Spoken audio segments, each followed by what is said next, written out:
Hey everyone, how's it going? Forrest here, again with another installment of my complete analysis of all of J.S. Bach's chorale harmonizations. Today we're looking at Ich ruf zu dir, Herr Jesu Christ, which translates to I am calling you, Lord Jesus Christ. Fairly straightforward chorale. This is going to be a quick one today. A couple of interesting talking points, but fairly straightforward. We're just going to hop right into the analysis. We have one sharp in the key signature. We start on this open B fifth sort of thing, and we end on E major. So I'm going to say that the overall key of the chorale is E minor. Starting out with a 5 chord, I'm just going to use an uppercase 5, even though this is an open fifth. I'm assuming that this is a B major chord, especially because the next B sonority we hear is a B major chord. Makes me also wonder whether or not this chorale was paired with some type of instrumental accompaniment that might be filling out the chord. That's often the case when we see open fifths in Bach's chorales, but not too much to speculate about here. We've seen open fifths in Bach's writing in the past. Moving on to the next chord, we have E, B, E, and G, which is E minor in root position, and then we get D sharp, B, F sharp, and A, which is B7 over D sharp, or 5-6-5, E, B, E, and G. That's E minor again, root position. Then we get A, C, and E, A minor, root position. That's our 4 chord. Then we get E minor again, E, B, E, and G, which I think is going to be our pivot to the key of G major for our cadence here. So E minor is now our 6th chord. We then get D, D, F sharp, and A, which is our 5 chord, D major.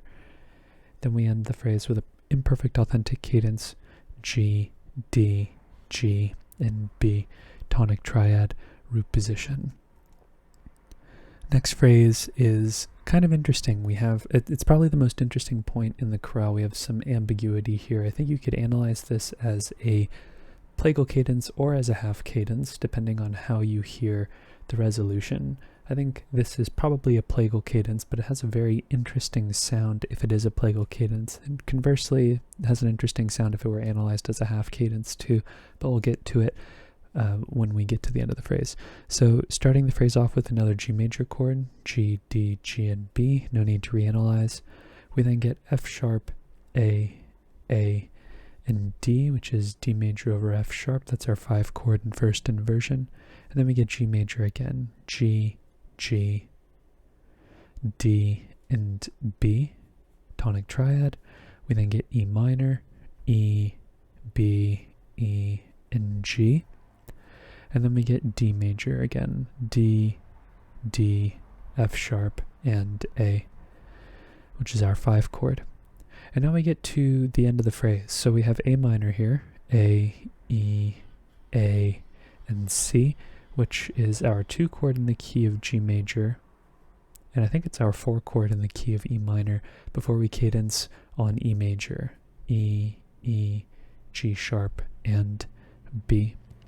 So I hear this as a plagal cadence because this feels like 6 going down to 5 in the key of E minor in the melody here. But you could analyze this in the key of A minor as well, where this is a 1 to 5 progression at the end of the chorale. But this doesn't sound like 3 going to 2 and then 2 going to 1 to me. I don't know why. You could analyze this as a half cadence. I think it's really 6 of one and half dozen of another, just because this E major chord kind of sneaks up on us. But all in all, really, it's up to you and your relationship with the harmony. All in all, it really just depends on how you hear it. So moving on to the next phrase, the B section, we have a perfect authentic cadence here in the key of G major. I think it's a direct modulation because of G sharp versus G natural. Also, the fact that it's a new section and it's separated by a rest also helps this feel like its own phrase. But we start off with G major in first inversion, B, D, G natural, and D.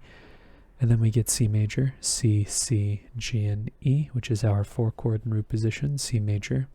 Then we get D major, D, A, F sharp, and D. That's our 5 chord.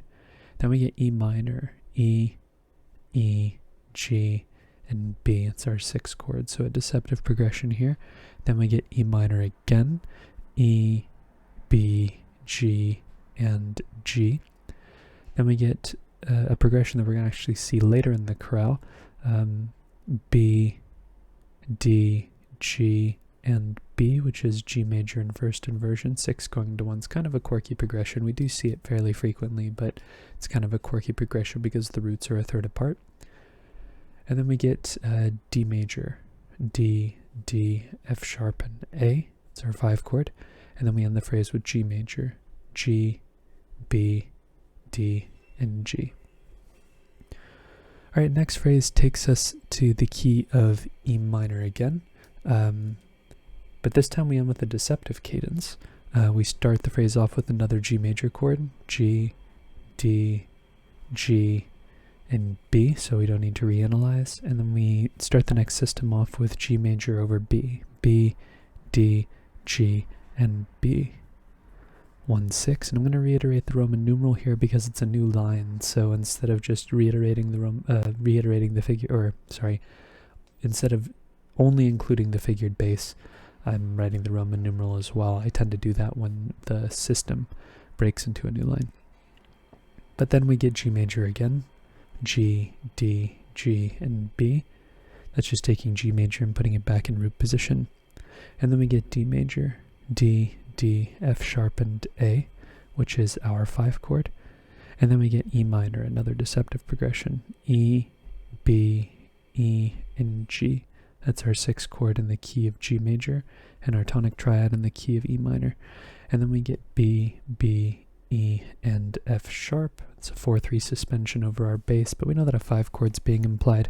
4-3 suspensions over dominant triads are super common in Bach's chorale writing. And then we get E minor, E, G, E, and E. 3 roots and 1/3 spelling here. Next phrase takes us to the key of D major, kind of outlining the first cadence that we have where we went from E minor to D major to G major here. These phrases go from E minor to D major to G major as well. But starting the phrase off with a direct modulation because of this sort of chromaticism in the bass line, you could say that A major is diatonic to the key of E minor, but I don't really see C sharp being used in this melodic minor context. If this were D sharp and then we went to E, that would be another story, but I don't think that that's the case going on here. I think this is in the key of D major. So A major here, C sharp, A, E, and G, actually A7 is going to be 5, 6, 5. And then we get D major, D, A, D, and F sharp, tonic triad, root position. And then we get A major with this 4-3 suspension over the bass again, just like we had in the previous phrase, A, C sharp, and E. And then we get our D major chord, D, F sharp, A, and D, tonic triad, root position. Okay, next phrase, like I said, is going to take us to the key of G major, kind of outlining the changes that we saw at the end of the first phrase. But I think we start off in the key of G major, and this might be a bit of a hot take, but I'm going to say D major here, despite there being a rest, is a common chord in the key of G major. And the reason why I feel like it's a common chord in this case, despite the fact that there is a rest here and this feels like a separate idea, is the fact that this D major feels like it's resolving to G major. Even though we're in the key of D major at the end of this phrase, it feels like it's operating as a cadence in the dominant in the overall form, and it's resolving to the relative tonic G major. So we have G, G, B, and D, so there's the resolution there. Then we get E minor, E, G, B, and G. It's our 6 chord, 1 going to 6. Then we have G major again, the same progression that I said we were going to see later in the chorale. B, G, D, and G.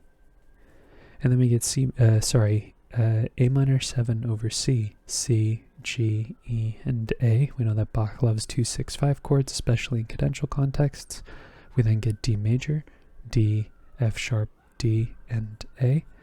And then we get G major to finish off the phrase. G, G, D, and B, which is going to lead us into our final phrase, which does leave us with a bit of room for interpretation here. Apologies for the siren again. There's been a lot of sirens going past my house these last couple of days.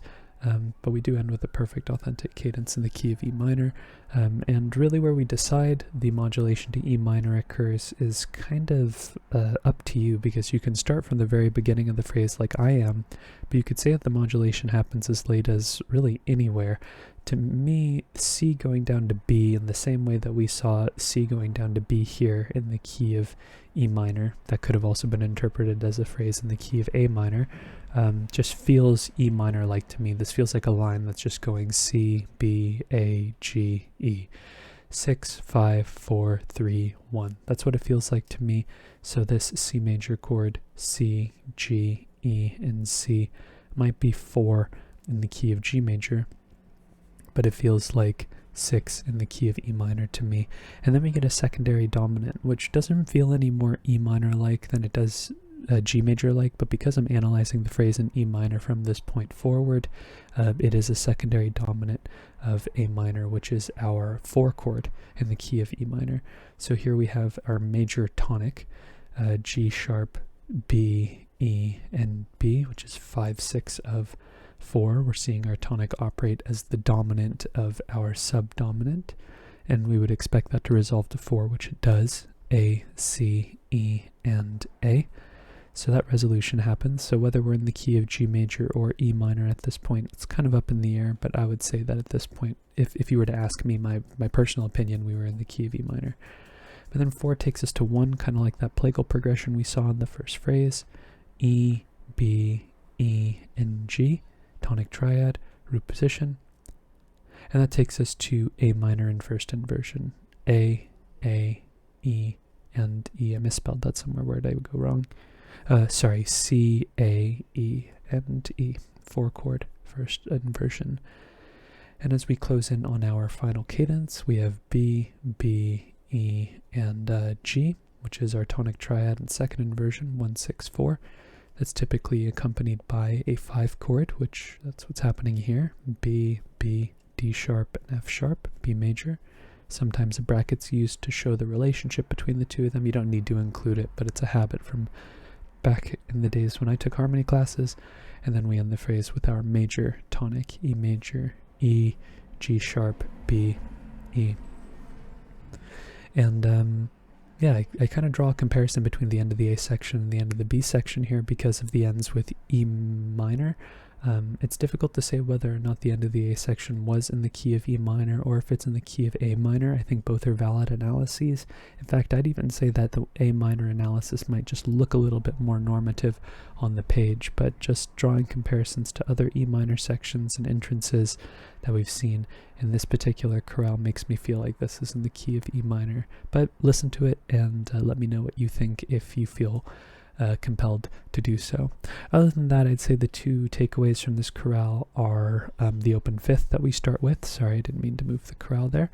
And also our tonic operating as the dominant of the subdominant. It's not as interesting in minor keys because the quality of the triad changes from minor to major, which makes it more evident. It's much more interesting in major keys where the quality of the triad is the same, but the flatted 7th has to get used in order to differentiate it from it just being a tonic chord, but still I keep track of them regardless. But yeah, that's the chorale for today. I think I'm going to cap the video off on those points. If you're interested in following me along on the journey to analyze all of Bach's chorale harmonizations, feel free to subscribe to the channel. You can hit the notification icon and like the video as well if you enjoyed the content. Thank you so much for watching the video and supporting the channel by doing so. I look forward to tomorrow's analysis, and I hope you take care.